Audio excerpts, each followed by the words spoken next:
Openness. What does it mean to be open? For some, it means the doors are unlocked, the lights are on, and people are free to come in. But to me, being open is being available and receptive to new ideas and being excited to see what comes of them. In 9th grade, I said yes to something I was completely unprepared for.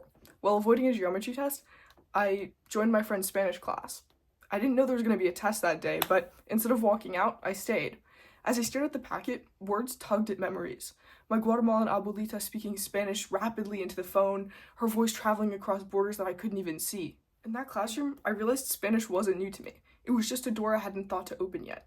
Saying yes connected me back to my family, to music, to travel, and to all the ways that language had already been shaping my world. This experience propelled me forward. Openness that winter meant flying alone to France to meet distant relatives that I hadn't seen in years. I jumped at the chance to stay in a chateau in the north, where our neighbors invited me to help translate construction documents and renovate rooms to bring the chateau back to life. Now, at the time, I wasn't confident enough in my French to even have a conversation, let alone take on real projects. But I said yes anyway, excited to take part. I realized that waiting for confidence is too late. Openness is what builds that confidence, and risking failure is the pathway to success. At 15, I took the biggest leap, living in Tokyo alone for the summer. I had no safety net, no family nearby, and nobody to turn to. When the wheels touched down in a completely foreign country, I knew the only thing I could rely on was myself.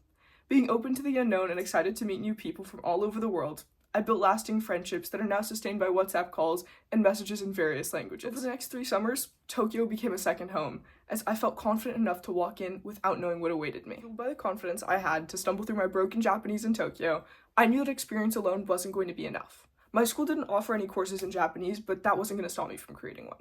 I harnessed the self-trust I had gained with independent research, and I designed a project on how our brains learn and acquire languages most efficiently. Expanding upon this work the following year, I researched the extent to which artificial intelligence can replace a professor.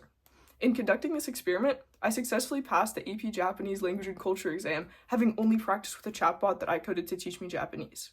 I took on this challenge not because I saw the opportunity, but because I was open. I was driven more by the possibility of success than the fear of failure. Overall, openness is what drives me. To step into challenges before I feel ready, to embrace cultures far from my own, and to turn curiosity into a long-term commitment. At IE, opportunities like this are everywhere.